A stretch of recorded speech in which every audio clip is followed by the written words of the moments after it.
اگر ایسا نہ کرو گے تو خبردار ہو جاؤ کہ تم اللہ تعالیٰ اور رسول صلی اللہ علیہ وسلم سے جنگ کرنے کے لیے تیار ہوتے ہو، یعنی یہ جنگ کا اعلان ہے اللہ اور اللہ کے رسول کے ساتھ۔ وَإِن تُبْتُمْ فَلَكُمْ رُؤُوسُ أَمْوَالِكُمْ، اور اگر تم توبہ کر لو، اگر توبہ کر لو گے اور سود چھوڑ دو گے تو تم کو اپنی اصل رقم لینے کا حق ہے۔ لا تظلمون ولا تظلمون، جس میں نہ اوروں کا نقصان اور نہ تمہارا نقصان۔ سورۃ البقرہ میں سود خوروں کے بارے میں فرمایا گیا ہے کہ جو لوگ سود کھاتے ہیں وہ قبروں سے اس طرح حواس باختہ اٹھیں گے، یعنی گھبرا کر پریشانی میں اٹھیں گے، جیسے کسی کو جن نے لپٹ کر دیوانہ بنا دیا ہو۔ یہ اس لیے کہ وہ کہتے ہیں کہ سودا بیچنا بھی تو نفع کے لحاظ سے ویسا ہی ہے جیسا سود لینا، حالانکہ سودے کو اللہ تعالیٰ نے حلال کیا ہے اور سود کو حرام۔ تو جس شخص کے پاس اللہ تعالیٰ کی نصیحت پہنچی اور وہ سود لینے سے باز آ گیا تو جو پہلے ہو چکا وہ اس کا، یعنی جو اس نے لے لیا وہ اس کا ہو گیا، اور قیامت کے دن اس کا معاملہ اللہ تعالیٰ کے سپرد۔ اور جو پھر لینے لگا، یعنی اس کے بعد جو پھر لینے لگا، تو ایسے لوگ دوزخی ہیں کہ ہمیشہ دوزخ میں جلتے رہیں گے۔ اللہ تعالیٰ سود کو نابود یعنی بے برکت کرتا ہے اور خیرات کی برکت کو بڑھاتا ہے، اور اللہ تعالیٰ کسی ناشکر گناہگار کو دوست نہیں رکھتا۔ اس کے علاوہ سورۃ آل عمران کی آیت 130 میں بھی سود سے منع فرمایا گیا ہے۔ حکم ہے کہ اے ایمان والو، دگنا چوگنا سود نہ کھاؤ اور اللہ تعالیٰ سے ڈرو تاکہ نجات حاصل کرو۔ یعنی یہاں پہ ہم نے دیکھا کہ سود جو ہے وہ یعنی بہت ہی بڑا گناہ ہے، گناہ کبیرہ ہے، اور ایسا گناہ ہے کہ اللہ رب العزت نے اس گناہ کے بارے میں جو بات کہی ہے کسی بھی اور گناہ کے بارے میں ایسی بات نہیں کی، اور وہ بات ہے کہ سود لینے والا اللہ اور اللہ کے رسول سے جنگ کرتا ہے۔ تو اللہ تعالیٰ ہمیں معاف فرمائے ایسے کام سے۔ اور اب ہم آگے چلتے ہیں اور نیکسٹ پیج پہ ہم کہیں گے الحمدللہ، یعنی اللہ کا شکر ہے کہ ہمیں اتنی اہم بات پتہ چلی، اور الحمدللہ آج ہم نے یہ جانا کہ سود کو اللہ سبحانہ و تعالیٰ نے حرام قرار دیا ہے، اور سود لینے والوں کے خلاف کے لیے قرآن پاک میں سخت ترین حکم فرمایا گیا ہے۔ سود بہت سی سماجی، اقتصادی اور اخلاقی برائیوں کی جڑ ہے۔ سود کی ممانعت کی بڑی وجہ خود غرضی، بے حسی، بے دردی، لالچ اور دولت کی خواہش جیسی برائیاں اور بیماریاں ہیں جو سود کے نتیجے میں پیدا ہوتی ہیں۔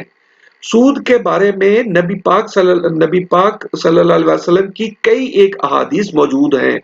حضرت عبداللہ بن مسعود رضی اللہ تعالیٰ عنہ جو کہ نبی پاک صلی اللہ علیہ وسلم کے صحابی تھے، ان سے مروی ہے، یعنی ان سے حدیث ہے کہ آپ صلی اللہ علیہ وسلم نے فرمایا جب کسی بستی میں سود پھیل جائے تو اللہ تعالیٰ اس بستی والوں کو ہلاک کرنے کی اجازت فرما دیتا ہے، یعنی ان کی ہلاکت کا اعلان ہو جاتا ہے۔ جس قوم میں سود پھیلتا ہے اس قوم میں پاگل پن پھیلتا ہے۔ جس بستی میں سود ہوتا ہے وہ بستی سود کی وجہ سے ہلاک و برباد ہو جاتی ہے۔ حدیث شریف میں ہے کہ سود کھانے والے، کھلانے والے، اس کی گواہی دینے والے اور اس کا معاملہ لکھنے والے سب پر لعنت مسلط کی جاتی ہے۔